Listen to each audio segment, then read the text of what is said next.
ఆదికాండము 21వ అధ్యాయము. యెహోవా తాను చెప్పిన ప్రకారము షారాను దర్శించెను. యెహోవా తానిచ్చిన మాట చొప్పున షారాను గూర్చి చేసెను.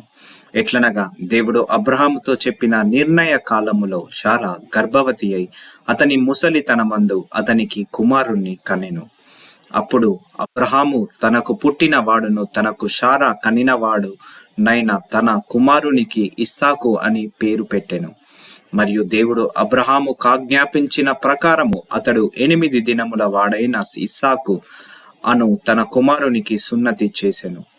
అబ్రహాము కుమారుడైన ఇస్సాకు అతనికి పుట్టినప్పుడు అతడు 100 ఏండ్ల వాడు. అప్పుడు షారా దేవుడు నాకు నవ్వు కలగజేసెను, వినువారెల్లా నా విషయమై నవ్వుతురనెను. మరియు షారా పిల్లలకు స్తన్యమిచ్చినని ఎవరు అబ్రహాముతో చెప్పును, నేను అతని ముసలితనమందు కుమారుని కంటిని గదా అనెను. ఆ పిల్లవాడు పెరిగి పాలు విడిచెను. ఇస్సాకు పాలు విడిచిన దినమందు అబ్రహాము గొప్ప విందు చేసెను. అప్పుడు అబ్రహామునకు ఐగుప్తురాలైన హగరు కనిన కుమారుడు పరిహసించుట షారా చూచి, ఈ దాసిని దీని కుమారుని వెళ్ళగొట్టుము, ఈ దాసి కుమారుడు నా కుమారుడైన ఇస్సాకుతో వారసుడై ఉండడని అబ్రహాముతో అనెను.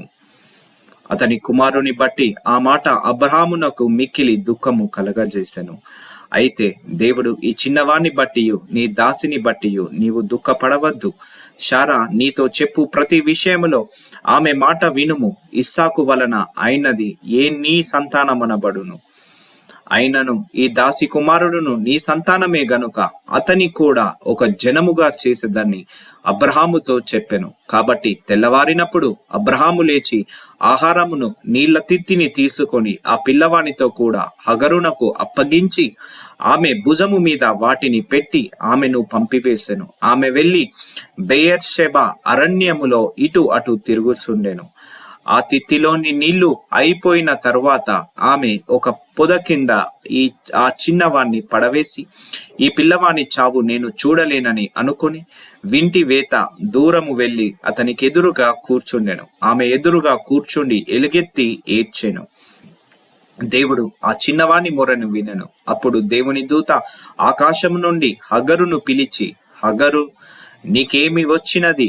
భయపడకుము. ఈ చిన్నవాడున్న చోట దేవుడు వాని స్వరము విని ఉన్నాడు. నీవు లేచి ఆ చిన్నవాని లేవనెత్తి నీ చేత పట్టుకొనుము, వానిని గొప్ప జనముగా చేసేదని ఆమెతో అనెను.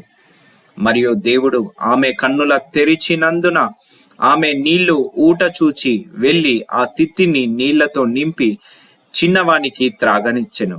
దేవుడు ఆ చిన్నవానికి తోడై ఉండెను. అతడు పెరిగి పెద్దవాడై ఆ అరణ్యములో కాపురముండి విలుకాడాయెను.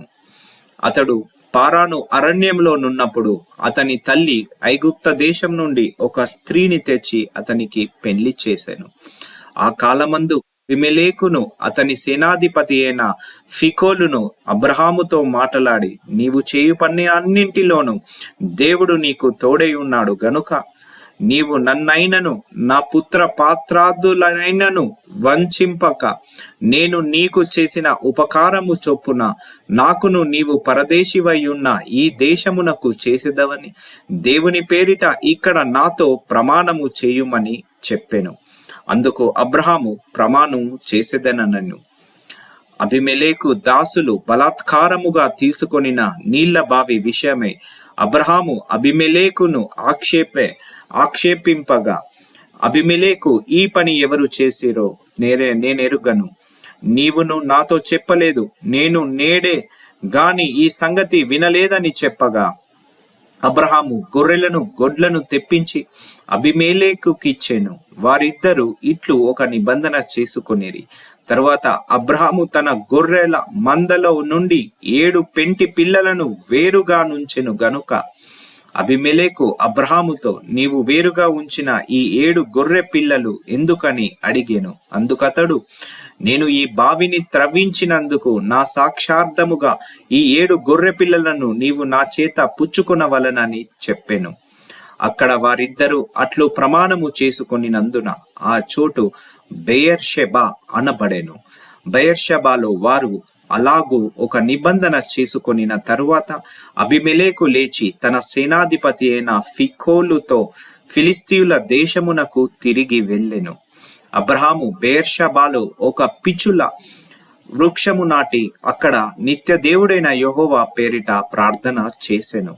అబ్రహాము ఫిలిస్తీయుల దేశములో అనేక దినములు పరదేశిగా నుండెను.